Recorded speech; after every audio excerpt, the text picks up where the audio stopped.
সালামুন আলাইকুম। সূরা আম্বিয়ার ১০ নম্বর আয়াতে আল্লাহ বলেছেন, নিশ্চয়ই আমি তোমাদের প্রতি একটি কিতাব নাজিল করেছি যাতে তোমাদের জন্য উপদেশ রয়েছে, তবুও কি তোমরা বুঝবে না? আমরা দেখলাম যে সূরা আম্বিয়ার ১০ নম্বর আয়াতে আল্লাহ বলছেন যে তিনি একটি কিতাব নাজিল করেছেন। আমরা কুরআন পড়লে আরও জানতে পারি যে মুসা নবীর উপরও একটি কিতাব নাজিল করা হয়েছিল, তাওরাত। কিন্তু তার মৃত্যুর পরে তার কওমের লোকেরা তার নামে, তার ভাই হারুনের নামে, তার সাহাবীদের নামে, তাবেঈনদের নামে হাদিস গ্রন্থ তালমুদ বানিয়েছে, মিশনা বানিয়েছে, সিদ্দুর বানিয়েছে, সুলতান আর্চ বানিয়েছে, জোহার বানিয়েছে, মেজিল্লা বানিয়েছে। যারা খ্রিস্টান দাবিদার তারাও একই কাজ করেছে। তারা ঈসা নবীর মৃত্যুর পরে ইনজিলের পাশাপাশি ৬৬টা কিতাব বানিয়েছে। হিন্দুরা দাবি করে যে বেদ তাদের ধর্মগ্রন্থ, আসমানি কিতাব। তারপরও তারা রামায়ণ, মহাভারত, উপনিষদ, পুরাণ অনেক কিছু বানিয়েছে। মুসলিমরা কি বসে থাকতে পারে? তারাও আল্লাহ রাসূলের মৃত্যুর ২৫০-৩০০ বছর পরে বুখারী শরীফ বানিয়েছে, মুসলিম শরীফ বানিয়েছে, তিরমিজি শরীফ বানিয়েছে, সুনানে আবু দাউদ, সুনানে নাসাই সহ ৪০-৫০-৬০টা এরকম কিতাব তারা বানিয়েছে। সূরা কাফ যদি আমরা পড়ি, আমরা দেখব ৪৫ নম্বর আয়াতে আল্লাহ বলছেন, এরা যা বলে আমি তা সবচেয়ে ভালো জানি, আর তুমি তাদের ওপর কোনো জোর জবরদস্তিকারী নও। সুতরাং যে আমার শাস্তিকে ভয় করে তাকে কুরআনের সাহায্যে উপদেশ দাও। আল্লাহ তার রাসূলকে বলছেন যে যে আল্লাহর শাস্তিকে ভয় করে তাকে যেন তিনি কুরআনের সাহায্যে উপদেশ দেন। আল্লাহ কিন্তু বলতে পারতেন তাকে তুমি বুখারীর সাহায্যে, মুসলিমের সাহায্যে, তিরমিজির সাহায্যে, সুনানে আবু দাউদের সাহায্যে বা তোমার স্বরচিত হাদিসের সাহায্যে উপদেশ দাও। আল্লাহ কিন্তু একথা বলেননি। আল্লাহ বলছেন তাকে কুরআনের সাহায্যে উপদেশ দাও। সূরা ফুরকানের ৫২ নম্বর আয়াতে আল্লাহ বলছেন, সুতরাং তুমি কুরআনের সাহায্যে তাদের বিরুদ্ধে কঠিন জিহাদ করো, জিহাদে আকবর করো। তাহলে আল্লাহ তার রাসূলকে বলছেন যে কুরআনের সাহায্যে জিহাদ করতে, কুরআনের মাধ্যমে তা উপদেশ দিতে, আর আমাদের বলছেন কুরআনকে আঁকড়ে ধরতে। এবং আমরা সূরা আম্বিয়ার ২১ নম্বর আয়াতে আমরা দেখলাম, সূরা আম্বিয়ার ১০ নম্বর আয়াতে আমরা দেখলাম যে আল্লাহ বলছেন যে আল্লাহ একটি কিতাব নাজিল করেছেন। তাহলে যারা শুধু আল্লাহর এই আসমানে কিতাব আঁকড়ে ধরে, সেটা হোক ইনজিল, হোক তাওরাত, হোক বেদ, হোক কুরআন, আল্লাহ কিন্তু সবাইকেই জান্নাতের গ্যারান্টি দিয়েছেন। আমরা যদি সূরা বাকারার ৬২ নম্বর আয়াত পড়ি এবং সূরা মায়দার ৬৯ নম্বর আয়াত পড়ি, আমরা দেখব যে মানুষ সাবেই হোক, ইহুদি হোক, নাসারা হোক, খ্রিস্টান হোক, যেই হোক না কেন, কেউ যদি আল্লাহর প্রতি ঈমান আনে, পরকালের প্রতি ঈমান আনে আর নেক কাজ করে, তাহলে তার জন্য জান্নাতের গ্যারান্টি আছে। তাহলে জান্নাতের জন্য কিন্তু আমাদের নেক কাজ, নেক আমলই হচ্ছে মূল মাপকাঠি। এবং আমরা সূরা আরাফ যদি পড়ি, আমরা তার ৮ নম্বর আয়াতে আমরা দেখব যে হাসরের মাঠে আমাদের এই নেক আমল আর বদ আমল এগুলো ওজন দেয়া হবে। যদি আমাদের নেকের পাল্লা ভারী হয় তাহলে আমরা জান্নাতে যেতে পারবো। কিন্তু প্রকৃত সত্য ঘটনা হচ্ছে যে এই যে আল্লাহ একটা কিতাব নাজিল করেছেন, আল্লাহ রাসূলকে আল্লাহ এই কুরআনের সাহায্যে উপদেশ দিতে বলেছেন সূরা কাহফের ৪৫ নম্বর আয়াতে, এবং সূরা ফুরকানের ৫২ নম্বর আয়াতে এই কুরআনের সাহায্যেই জিহাদ করতে বলেছেন। কিন্তু এই কুরআনের অনুসারী কেন এত কম? এবং কুরআনের অনুসারী এতটাই কম যে তারা যেখানেই যায়, যেখানেই মানুষকে কুরআনের দিকে ডাকে, তাদেরকে তুচ্ছ তাচ্ছিল্য করা হয়, তাদেরকে হুমকি ধামকি দেয়া হয়। তারা পথভ্রষ্ট হয়ে গিয়েছে, তারা কাফের হয়ে গিয়েছে, মুরতাদ হয়ে গিয়েছে। এরকম হুমকি ধামকি আমরা প্রায় ওয়াজ মাহফিলের ময়দানে শুনতে পারি যারা লাহুয়াল হাদিসের অনুসারী তারা করে। এতে অনেক কুরআনের অনুসারীরা আতঙ্কিত হয়ে পড়ে, তারা ভয় পায়, তারা ভীত সন্ত্রস্ত হয় এবং অনেক সময় তাদের মন ভেঙে যায় যে আমরা সংখ্যায় এত কম। আবার অনেক সময় তাদের এটাও মনে হয় যে এত হাজার হাজার লক্ষ লক্ষ কোটি কোটি মানুষ, তারা কি ভুল বলছে বা ভুল বুঝছে, নাকি এই অল্প গুটি কয়েক মানুষ এরা শুধু মানুষকে আল্লাহর আসমানি কিতাবের দিকে ডাকছে এবং বলছে যে এই আসমানি কিতাবই নাকি হচ্ছে আল্লাহ, একই নাকি বলেছেন আহসান আল হাদিস, এবং আল্লাহ রাসূলের যুগে নাকি মানুষ হাদিস বলতে এই কুরআনকেই বুঝতো, এবং আল্লাহ কুরআনে অজস্র আয়াতে কুরআনকেই হাদিস বলেছেন, এবং কুরআন ব্যতীত অন্যান্য সকল বাণী, কথা সব কিছুকে আল্লাহ লাহুয়াল হাদিস বলেছেন। তাহলে এই আহসান আল হাদিসের অনুসারীরা এত কম কেন? এবং এত কম হওয়ার কারণে তারা কেন হতাশ, কেন ফ্রাস্ট্রেটেড, কেন তারা নিজেদের এত হীন দুর্বল মনে করে? এবং মনে করাটা যৌক্তিক কিনা? আসলে এখনকার যুগে না, হাজার হাজার বছর ধরেই আসমানি কিতাবের অনুসারীরা সবসময় কম ছিল। এটা আমি মন গড়া বানিয়ে বলছি না। আপনি যদি মুসা নবী সংক্রান্ত আয়াতগুলো কোরআনের পড়েন, লুত নবী সংক্রান্ত আয়াতগুলো কোরআনে পড়েন, ইব্রাহিম নবী সংক্রান্ত আয়াতগুলো কোরআনে পড়েন, ঈসা নবী সংক্রান্ত আয়াতগুলো কোরআনে পড়েন, আল্লাহর রাসূল সম্পর্কিত আয়াতগুলো যদি আপনি পড়েন, আপনি দেখবেন যে খুব পরিষ্কার দ্ব্যর্থহীনভাবে আল্লাহ বলেছেন আসমানি কিতাবের অনুসারী সব সময় কম থাকবে এবং জান্নাতে যাওয়ার যোগ্য লোকও সব সময় কম থাকবে। সুতরাং আপনাদের মনোবল হারানোর কোনো কারণ নেই, হৃদয়ে কষ্ট ব্যথা অনুভব করার কোনো কারণ নেই। বরং আপনারা এটা ভেবে মনে সাহস রাখুন যে পৃথিবীর ইতিহাসে আপনারাই প্রথম নন যে যাদের সংখ্যা সবচেয়ে কম, যারা আল্লাহর আসমানি কিতাব আঁকড়ে ধরতে চায়। শত শত হাজার হাজার বছর ধরেই যারা আসমানি কিতাব আঁকড়ে ধরতে চায় তাদের সংখ্যা কমই ছিল। সূরা মায়দা আয়াত ৬৬ আল্লাহ বলছেন, মানুষের মধ্যে বেশি সংখ্যক মানুষ মন্দ কাজ করে, খারাপ কাজ করে, অল্প সংখ্যক মানুষ সৎ পথের অনুগামী।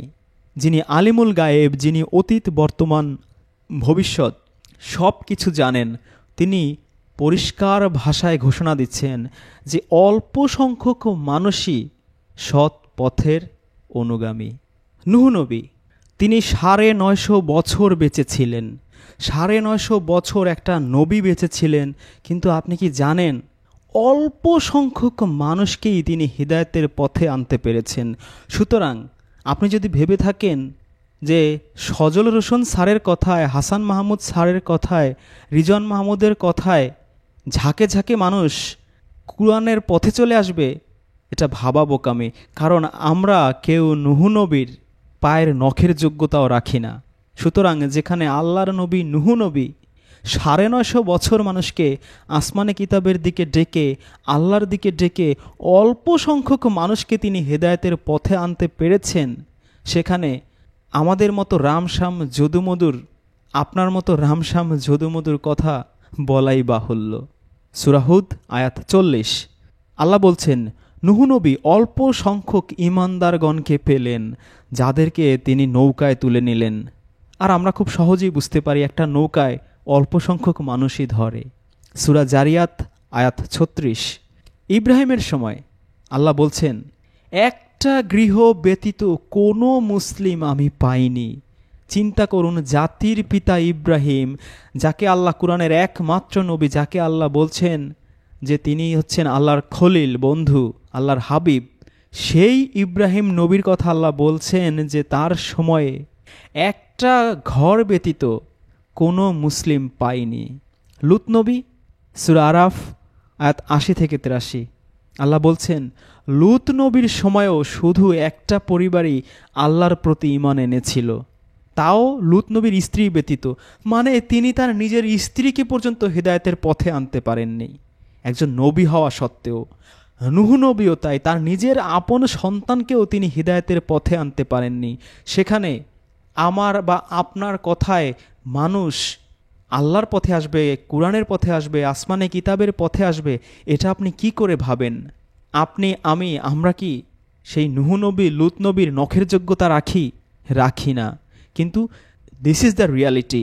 আল্লাহ এই ঘটনাগুলো, নবীদের এই বাস্তবতাগুলো কেন কুরআনে উল্লেখ করেছেন? যাতে করে আমরা হতাশ না হই, যাতে করে আমরা মনোবল আমাদের ভেঙে না যায়।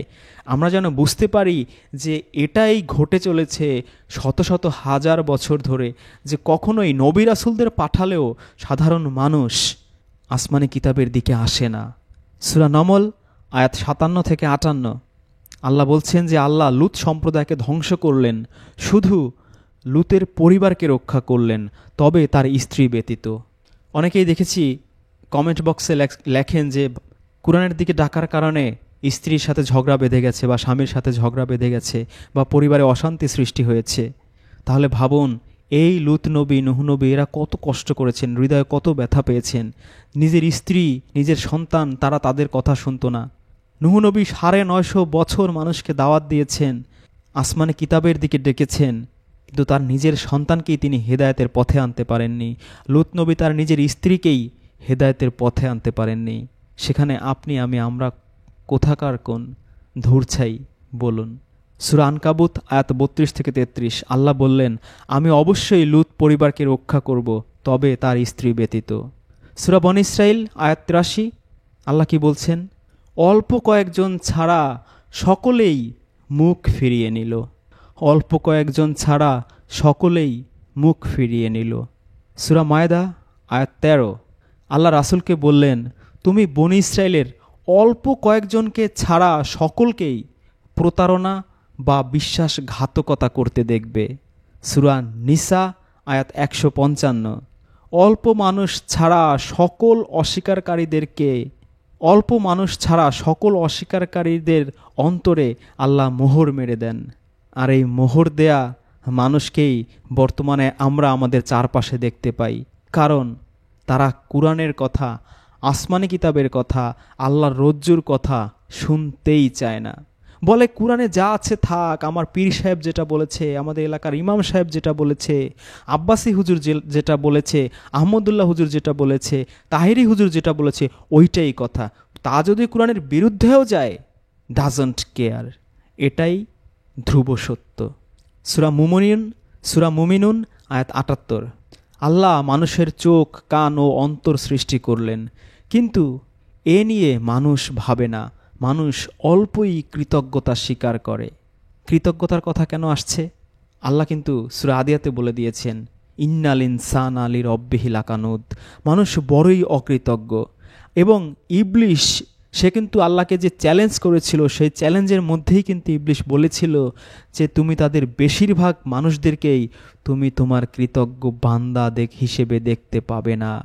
তাহলে মানুষকে আল্লাহর পথ থেকে সরানোর ফার্স্ট অস্ত্র যেটা ইবলিশ ইউজ করে, সেটা হচ্ছে নাশুকরি করা, আল্লাহর নিয়ামতের প্রতি অকৃতজ্ঞতা প্রকাশ করা। মানুষকে আল্লাহ যতই নিয়ামত দিক না কেন, সে সব সময় তুলনা করে যে অমুকের চেয়ে তাকে কোন কোন জিনিস কম দেয়া হলো। কখনো সে অর্থ সম্পদের তুলনা করে, কখনো জ্ঞান বুদ্ধির, কখনো চেহারা ছবির, কখনো ফ্যামিলি স্ট্যাটাস। মানে কখনোই মানুষকে আল্লাহ যতটুকু নিয়ামত দিয়েছেন সেটা নিয়ে কখনোই আল্লাহর শুকরিয়া আদায় করে না। এজন্যই আল্লাহ বলছেন, ইন্নাল ইনসানা লিরব্বিহি লাকানুদ। এজন্যই ইবলিশের চ্যালেঞ্জ ছিল যে তুমি অধিকাংশ মানুষকেই তোমার শুকরিয়াকারী, তোমার কৃতজ্ঞ বান্দা হিসেবে পাবে না। সূরা মুমিনুনের 78 নম্বর আয়াতেও আল্লাহ আবারও ঘোষণা দিচ্ছেন, মানুষ অল্পই কৃতজ্ঞতা স্বীকার করে। আর যখনই আপনি দেখবেন যে আপনার মধ্যে কৃতজ্ঞতা বোধ কমে আসছে, তখনই আপনি বুঝবেন যে আপনি আল্লাহর নূর থেকে আস্তে আস্তে দূরে সরে যাচ্ছেন। সূরা সাদ আয়াত 24 শরীক যারা, তারা সব সময় একে অন্যের প্রতি জুলুম করে থাকে, তবে অল্প মানুষ এটা করে না, যারা আল্লাহর প্রতি ঈমান আনে ও যারা নেককার সৎকর্মশীল। এরা বাদে যারাই শরীক আছে, যেমন আপনার যদি ভাই থাকে বা বোন থাকে, দেখবেন আশেপাশে তাকিয়ে সবাই সবার যে শরীক, ভাই হোক, বোন হোক, সন্তান হোক, চাচা হোক, ফুফা হোক, সবাই চায় সবার শরীককেই একটু বঞ্চিত করতে, তার উপর জুলুম করতে। কিন্তু অল্প সংখ্যক মানুষ আছে যারা এই শরীককে ঠকায় না, শরীকের উপরে জুলুম করে না। সূরা নিসা আয়াত 46 রাসূলের সময়ও অতি অল্প সংখ্যক মানুষ ঈমান এনেছিল। খেয়াল করেন, আল্লাহ নিজেই বলছেন যে রাসূলের সময়ও অল্প সংখ্যক মানুষ ঈমান এনেছিল। আপনি বলতে পারেন, না আমরা তো শুনেছি মক্কা বিজয়ের সময় ঝাঁকে ঝাঁকে সবাই ইসলাম কবুল করেছিল।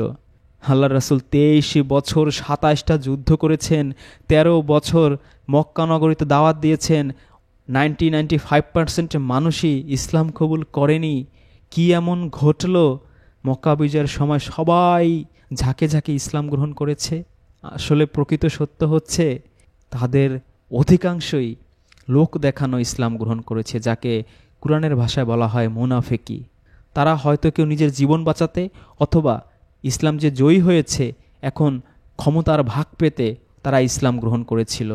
এর বাস্তবতা আপনারা দেখতে পাবেন আল্লাহর রাসূলের মৃত্যুর পরবর্তী ঘটনাগুলোর দিকে তাকালে। প্রথম খলিফা হজরত আবু বকরকে রিদ্দার যুদ্ধ করতে হয়েছিল, ধর্মত্যাগীদের সাথে অসংখ্য যুদ্ধ তাকে করতে হয়েছিল। হজরত ওমরকে, হজরত ওসমানের সময় কি অবস্থা ছিল, সবখানে বিদ্রোহ। এবং খলিফারাও এবং গভর্নর, এক এক জায়গায় যে গভর্নর নিয়োগ করতেন, কয়দিন পরপরই শুধু অভিযোগ আসতো যে আপনার বংশের যে উমাইয়াদের আপনি খলিফা মিশরে সেট করেছেন, সিরিয়াতে সেট করেছেন, অমুক জায়গায় সেট করেছেন। ম্যাক্সিমাম জায়গা থেকেই তাদের বিরুদ্ধে অনইসলামিক কাজকর্মের, জুলুমের এবং সম্পদ আত্মসাৎ করে এই ধরনের অভিযোগই বেশিরভাগ আসতো। এবং সেই উসমানকে হত্যাও করা হয়েছে, তারা কিন্তু সেই মুসলমান নামধারী যারা, তারাই কিন্তু হত্যা করেছে। হযরত আলীর ঘটনা পড়লে আপনি আরও পরিষ্কার বুঝতে পারবেন যেই উমাইয়া বংশ, যে আবু সুফিয়ান, যার স্ত্রী আল্লাহ রাসূলের চাচা আমির হামজার কলিজা চিবিয়ে খেয়েছিল, যে আবু সুফিয়ান সারা জীবন, আবু সুফিয়ান, আবু জেহেল, আবু লাহাব বাহিনী সারা জীবন আল্লাহর রাসূলকে অত্যাচার, নির্মম অত্যাচার, নির্যাতন করেছে, সে আবু সুফিয়ান মক্কা বিজয়ের সময় পরিবার সহ ইসলাম গ্রহণ করেছে। সেই আবু সুফিয়ানের ছেলে ঠিকই হযরত আলী, বৈধ খলিফা, শিয়া সুন্নি মাঝহাবি লামাঝহাবি যে কোনো শরিয়াতের আইনে বৈধ খলিফার বিরুদ্ধে বিদ্রোহ করা হচ্ছে মৃত্যুদণ্ডের শাস্তিযোগ্য অপরাধ। সেখানে হযরত মুয়াবিয়া বৈধ খলিফা হযরত আলীর বিরুদ্ধে শুধু বিদ্রোহী করে নাই, ৬০-৭০ হাজার মুসলিম জীবন দিয়েছে এমন যুদ্ধ তিনি করেছিলেন। তাহলে মৃত্যুদণ্ডের শাস্তিযোগ্য অপরাধ করেও তার কি কিছুই হয়েছে? হয়নি। এ কারণেই তিনি তার মৃত্যুর আগে বলেছিলেন যে আমি মনে করি আমার ছেলে ইয়াজিদ হচ্ছে বর্তমানে খিলাফতের সবচেয়ে বেশি যোগ্য। মানে ইমাম হোসেনের চেয়েও সে তার নিজের ছেলেকে বেশি যোগ্য মনে করেছে, হযরত আলীর চেয়েও সে নিজেকে বেশি যোগ্য মনে করেছে।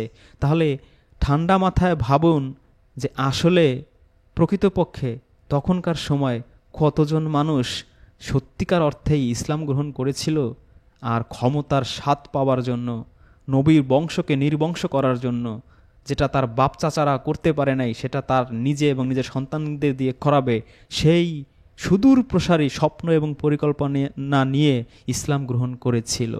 এরপর তো সেই খিলাফত নিয়ে একের পর এক যুদ্ধ, হত্যা, উমাইয়াদেরই তো লাস্ট 40-50 বছরে 10-12 জন খলিফা পরিবর্তন হয়েছে, শুধু একজনকে আরেকজন হত্যা করত।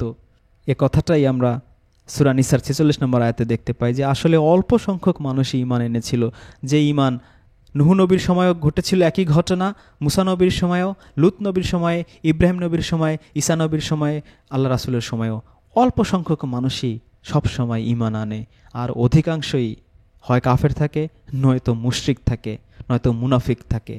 আর ঈমান যারা আনে তাদের অধিকাংশই যে আসলে মুশরিক এবং আল্লাহ শিরকের গুনাহ ছাড়া সকল গুনাহ ক্ষমা করবেন, অথচ যারা ঈমান আনে আল্লাহর প্রতি তাদের অধিকাংশই মুশরিক, এই ঘোষণাও আল্লাহ দিয়ে দিয়েছেন সূরা ইউসুফের 106 নম্বর আয়াতে।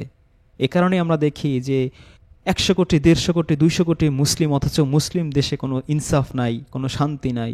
এর কারণ এটাই, তারা নামেই মুসলিম কিন্তু মুশরিক। মুশরিক বলতে আমরা ভাবি যে হয়তো যারা মূর্তি পূজা করে অথবা আল্লাহ ছাড়া অন্য কাউকে রব মানে তারাই মনে হয় মুশরিক। না, আল্লাহর কিতাবের সাথেও যদি কেউ শিরক করে সেও কিন্তু মুশরিক। আল্লাহ বলেছেন যে তিনি হচ্ছেন ওলি, তিনি হচ্ছেন আমাদের আউলিয়া, তিনি হচ্ছেন আমাদের মাওলানা। এখন কেউ যদি নিজেকে মাওলানা দাবি করে, কেউ যদি নিজেকে আউলিয়া দাবি করে, সেও মুশরিক, ফেরাউনের মতো মুশরিক। ফেরাউনও নিজেকে এরকম আউলিয়া, মাওলানা, রব এরকম দাবি করত। যেই লকব আল্লাহর, সেই লকব যদি অন্য কেউ চুরি করে, ডাকাতি করে বা নিজের সাথে লাগায়, সে ডাইরেক্ট আল্লাহর সাথে বিদ্রোহ ঘোষণা করলো, নিজেকে আল্লাহর সমপর্যায়ের মানুষ হিসেবে জাহির করলো। সূরা নিসা আয়াত 144 থেকে 155। তুর পাহাড় মাথার উপরে উঠিয়ে ভয় দেখানোর পরও অল্প সংখ্যক মানুষ ঈমান এনেছিল। ভাবেন, আমাদের কারো উপর কি তুর পাহাড় দিয়েছে? আল্লাহ দেয়নি। সেখানে তুর পাহাড় দেওয়ার পরও অল্প সংখ্যক ঈমান এনেছিল। এত মুজেজা তারা দেখেছিল, নদী 2 ভাগ হয়ে রাস্তা হয়ে গিয়েছে, 9টা-10টা মুজেজা দিয়েছিল সেই মুসা নবীকে, নিজের হাতের লাঠি ছুঁড়ে মারলে সাপ হয়ে যেত। ফেরাউনের উপর একের পর এক আযাব চাপিয়ে দিয়েছিল, কখনো উকুনের, কখনো পঙ্গপালের, কখনো নদী ভরা রক্ত, কখনো ব্যাং। এত মুজেজা তারা দেখেছে, মান্না সালোয়া আসমানি জান্নাতে খাবার চলে আসতো। এত কিছু দেখার পরও যখনই আসমানি কিতাব দেয়া হয়েছে তখনই আর তারা সেটা মানতে চায়নি। এত কিছু দেখার পরেও, অথচ আমরা তো কিছুই দেখিনি। সেখানে আমরা মুশরিক তো হব, এটাই স্বাভাবিক। আল্লাহর প্রতি আমাদের শুধু মুখেই বিশ্বাস থাকবে, অন্তরে যে থাকবে না, এটাই স্বাভাবিক। সূরা বাকারা আয়াত 87 থেকে 88। মুসার সময় অল্প, ঈসার সময়ও অল্প, ঈসার পরে অর্থাৎ রাসূলের সময়ও অল্প মানুষই ঈমান এনেছিল। আল্লাহ বলছেন, আর আমি নিশ্চয়ই মুসাকে কিতাব দিয়েছি এবং তারপরে একের পর এক রাসূল প্রেরণ করেছি। দেখুন, আমরা কিন্তু এই আয়াতটা কিন্তু আমাদের খুব শিক্ষণীয় একটা আয়াত। আল্লাহ এখানে বলছেন যে আর আমি নিশ্চয়ই মুসাকে কিতাব দিয়েছি এবং তারপরে একের পর এক রাসূল প্রেরণ করেছি এবং মারিয়াম পুত্র ঈসাকে দিয়েছি সুস্পষ্ট নিদর্শনসমূহ। এখন বলুন তো, মুসা নবীর পরে আর ঈসা নবীর মাঝখানে কয়টা নবী রাসূলের নাম আমরা জানি না, কিন্তু আল্লাহ কিন্তু এখানে বলেছেন যে একের পর এক রাসূল প্রেরণ করেছি আর তাকে শক্তিশালী করেছি পবিত্র আত্মার মাধ্যমে। তবে কি তোমাদের নিকট যখনই কোনো রাসূল এমন কিছু নিয়ে এসেছে যা তোমাদের মনোপুত নয়, তখন তোমরা অহংকার করেছ, অতঃপর নবীদের একদলকে তোমরা মিথ্যাবাদী বলেছ আর একদলকে হত্যা করেছ। ভাবেন, এখানেও আমাদের অনেক শিক্ষণীয় আছে। নবীদের পর্যন্ত তারা শুধু মিথ্যাবাদী বলেনি, হত্যা করেছে। সেখানে আপনাকে আমাকে আমরা যখন কোরআনের দিকে ডাকি আমাদের কাফের বলে, মুরতাদ বলে।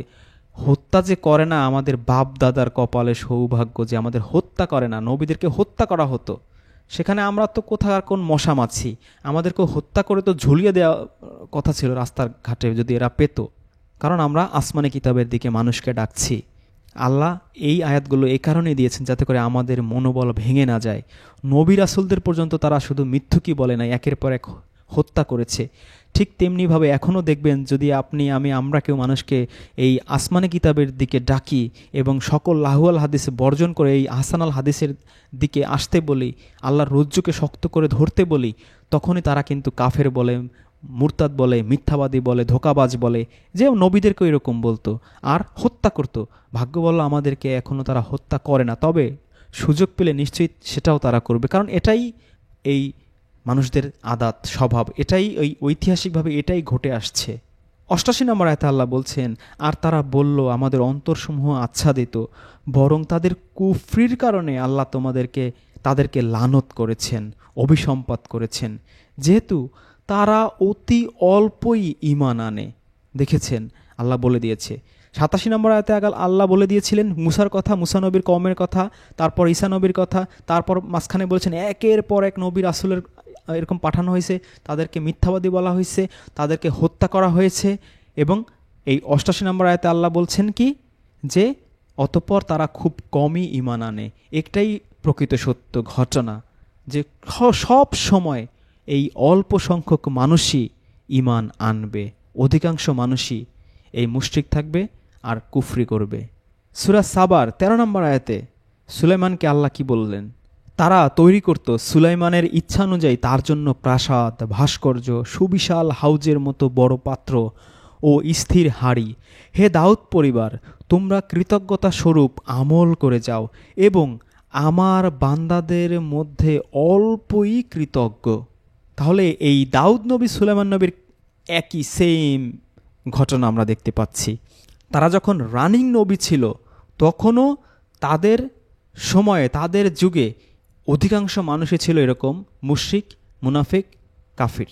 অল্প সংখ্যক মানুষই শুধু এই আল্লাহর নিয়ামতের শুকরিয়া আদায় করত, আল্লাহর শুকরিয়া আদায় করত, আল্লাহর প্রতি ঈমান আনত। এজন্য আল্লাহ তাদেরকে কি বলেছেন, তোমরা আমল করে যাও, হে দাউদ পরিবার, তোমরা কৃতজ্ঞতা স্বরূপ তোমরা আমল করে যাও। কে কি করলো না করলো এগুলো তোমাদের দেখার দরকার নাই। তো এই আয়াতটা, এই সূরা সাবার ১৩ নম্বর আয়াতটা কিন্তু আমাদের প্রচণ্ড শিক্ষণীয়, যে আল্লাহ যেমন দাউদ নবী এবং সুলাইমান নবীকে বলছেন যে তোমরা আমল করে যাও, আমাদের কাজ হচ্ছে আমরা আমল করে যাব। আর আল্লাহ ঘোষণা দিয়ে দিচ্ছেন যে আল্লাহর বান্দাদের মধ্যে খুব অল্পই থাকবে যারা কৃতজ্ঞ। সূরা বাকারার ২৪৯ নম্বর আয়াত, তালুতের সঙ্গে মাত্র অল্প কয়েকজন ঈমানদার ছিল। আমরা প্রথমেই আজকে আলোচনা শুরুতে পেয়েছিলাম লূত নবী, আর এখানে আমরা পেলাম তালুত। তার সঙ্গেও একই অবস্থা ঘটেছে, অল্প কয়েকজন ঈমানদার ছিল, আল্লাহর প্রতি যাদের মনোবল ছিল খুবই শক্ত। তাহলে এইখানেও লূতের পরেই তালুত পেলাম, এখানেও অল্প কয়েকজন ছিল ঈমানদার, আর আল্লাহর প্রতি যাদের মনোবল ছিল খুবই শক্ত। আর ঈমানদারদের তো এটাই স্বভাব, আল্লাহর প্রতি মনোবল সবসময় শক্তই থাকে। অতঃপর যখন তালুত সৈন্যবাহিনী নিয়ে বের হলো, তখন সে বলল, নিশ্চয়ই আল্লাহ তোমাদেরকে একটি নদী দ্বারা পরীক্ষা করবেন, অতএব যে তা হতে পান করবে সে আমার দলভুক্ত নয়, আর যে তা খাবে না তাহলে নিশ্চয়ই সে আমার দলভুক্ত, তবে যে তার হাত দিয়ে এক আজলা পরিমাণ খাবে সে ছাড়া। কিন্তু তাদের মধ্য থেকে স্বল্প সংখ্যক ছাড়া তা থেকে তারা পান করল। অতঃপর যখন সেও তার সাথী মুমিনগণ তা অতিক্রম করল, তারা বলল, আজ আমাদের জালুত ও তার সৈন্যবাহিনীর সাথে লড়াই করার ক্ষমতা নেই। যারা দৃঢ় ধারণা রাখত যে তারা আল্লাহর সাথে মিলিত হবে, তারা বলল, কত ছোট দল আল্লাহর হুকুমে বড় দলকে পরাজিত করেছে, আর আল্লাহ ধৈর্যশীলদের সাথে আছেন। সূরা আনফাল আয়াত ২৬। তোমরা ছিলে অল্প কয়েকজন, ছো মেরে নিয়ে যাওয়ার ভয়ে থাকতে আল্লাহ সাহায্য করলেন। আল্লাহ রাসূলের যুগের কথা আল্লাহ বলছেন, ওই সময় অল্প কয়েকজন মানুষই ছিল ঈমানদার। এত অল্প সংখ্যক ছিল যে কখন তাদেরকে কাফির মুশরিকরা সেই মক্কার ছো মেরে নিয়ে যায়, মানে পাখির বাচ্চার মতো। কত চমৎকার একটা রূপক আল্লাহ ব্যবহার করলেন এই আয়াতটার মধ্যে, যে ছো মেরে নিয়ে যাবে এমন অবস্থা ছিল, এত কম সংখ্যক ছিল, অথচ এই অল্প কয়েকজনকে আল্লাহ সাহায্য করেছিলেন। সূরা নিসা আয়াত ৬৬। আল্লাহর হুকুম পালনের জন্য অল্প কয়েকজন ছাড়া সাধারণত পাওয়া যায় না, এটাই আল্লাহ সূরা নিসার ৬৬ নম্বর আয়াতে বলেছেন। বর্তমানেও আমরা তাই দেখতে পাই যে আল্লাহর হুকুম মেনে চলবে, কুরআনের আদেশ নিষেধ মেনে চলবে, এটা সবসময় অল্প কয়েকজনই হয়। সূরা ফাতহ আয়াত ১৮। আল্লাহ রাসূলকে বললেন, আল্লাহ মুমিনদের প্রতি সন্তুষ্ট হলেন যখন তারা বৃক্ষের নিচে আপনার কাছে শপথ করল। তো বৃক্ষের নিচে যে শপথ করেছে, এটা এই আয়াতটা পড়ে আমরা বুঝতে পারি একটা বৃক্ষের নিচে কতজন মানুষ আর ধরে, অল্প কয়েকজন। সূরা হুদ আয়াত ১১৬। আল্লাহ পূর্বে অনেক ধ্বংস করে অল্প লোককে বাঁচালেন। সূরা সাবা আয়াত ৪১। অধিকাংশ মানুষ শয়তানে বিশ্বাসী। তাহলে কি দাঁড়ায় এর অর্থ? অল্পরাই হচ্ছে আল্লাহতে বিশ্বাসী। এখন আপনিই ভেবে দেখেন, আপনি কি অধিকাংশের দলে থাকবেন না অল্পের দলে থাকবেন? তারা ফেরেশতারা বলবে, আপনি পবিত্র মহান, আপনি আমাদের অভিভাবক। তারা নয়, বরং তারা জিনদের পূজা করত, এদের অধিকাংশই তাদের প্রতি ঈমান রাখত। তাহলে আমরা সূরা সাবায় দেখলাম যে আল্লাহ হচ্ছে ওলি, অথচ আমরা তো ওলি আউলিয়া বলতে অজ্ঞান হয়ে যাই। অথচ আল্লাহ কুরআনের অজস্র আয়াতে বলেছেন যে আল্লাহ হচ্ছে তোমাদের ওলি, তোমাদের আউলিয়া, তোমাদের মাওলানা। সূরা ওয়াকিয়া আয়াত ১৪। আল্লাহ বলছেন, অগ্রবর্তীদের অল্প সংখ্যক মানুষ জান্নাতে যাবে পরবর্তীদের মধ্য থেকে। তাহলে পরবর্তীদের মধ্য থেকে, সেটা তো আমরা, মানে আমরা হচ্ছে নেক্সট জেনারেশন। যদি এইভাবে ধরি আমরা, তাহলে নেক্সট জেনারেশনে মানে সেই ঈসা নবী, মুসা নবী, দাউদ নবী, লুত নবী, সুলাইমান নবী, আল্লাহ রাসূল, যত নবী রাসূলের নাম আমরা পবিত্র কোরআনে পাই, তারা তো অগ্রবর্তী, তারা তো আগে চলে গিয়েছেন। তাহলে আমরা পরে যে আমাদের যে জেনারেশন, অথচ আমাদের সংখ্যা তো বেশি, যে বর্তমান পৃথিবীতে আছে প্রায় ৭৫০ থেকে ৮০০ কোটি, অথচ দেখা যাবে ওই সময়ে সেই আজ থেকে ১,৫-২ হাজার বছর আগে সারা পৃথিবীতে হয়তো ২-৩ কোটি লোকও হয়তো ছিল না, বেশি না, আজ থেকে মাত্র ৫০ বছর আগেই পৃথিবীর জনসংখ্যা অর্ধেক ছিল। বাংলাদেশে এখন ১৮ কোটি, ১৯৭১ সালে ছিল মাত্র ৭.৫ কোটি, মানে ৫০-৬০ বছর আগে অর্ধেকও ছিল না। তাহলে ওই সময় মানুষ আজ থেকে ১,৫-২-৩ হাজার বছর আগে কত অল্প সংখ্যক মানুষ ছিল। এই হিসেবে যদি আমরা ধরি, তাহলেও আল্লাহ সূরা ওয়াকিয়ার ১৪ নম্বর আয়াতে বলছেন যে জান্নাতে যারা যাবে এই অল্প সংখ্যক মানুষ থাকবে এই নেক্সট জেনারেশনের থেকে। আর যদি আমরা সেই আল্লাহ যে ৩ ক্যাটাগরি বলেছেন, যে হাশরের মাঠে তো ৩ ক্যাটাগরির মানুষ হবে, যদিও আমরা জানি যে ডেস্টিনেশন অনুযায়ী, মঞ্জিল অনুযায়ী মানুষ হচ্ছে ২ ক্যাটাগরির, ফারিকুন ফিল জান্নাতে ও ফারিকুন ফিস সাইর, মানে একদল জান্নাতে যাবে আর একদল জাহান্নামে যাবে। ২টা ক্যাটাগরি হবে পৃথিবীর যত মানুষ আছে, যত মানুষ এসেছিল আর এখন আছে আর ভবিষ্যতে আসবে, এদের ফাইনাল ডেস্টিনেশন অনুযায়ী মানুষ হচ্ছে ২ প্রকার, হয় জান্নাতি না হয় জাহান্নামী। কিন্তু হাশরের মাঠে ৩টা ক্যাটাগরি করা হয়েছে, ডান দিকের এক দল, বাঁ দিকের এক দল। যারা ডান দিকের তারা ভাগ্যবান, যারা বাঁ দিকের তারা দুর্ভাগা। আর একটা হচ্ছে অগ্রবর্তী। এই অগ্রবর্তী যারা টপ লেভেলের মুত্তাকি, নবী রাসূল, এরাই তো। এদের সাথে অল্প সংখ্যক মানুষ থাকবে যারা জেনারেল মানুষ। সেই কথাটাই আল্লাহ সূরা ওয়াকিয়ার ১৪ নম্বর আয়াতে বলছেন, অল্প সংখ্যক মানুষই আসলে আমরা জান্নাতে যেতে পারবো। সূরা বনী ইসরাঈলের ৬২ নম্বর আয়াতে সেই শয়তানের চ্যালেঞ্জ, অল্প কয়েকজন ছাড়া সকলকেই সে জাহান্নামে নিয়ে যাবে।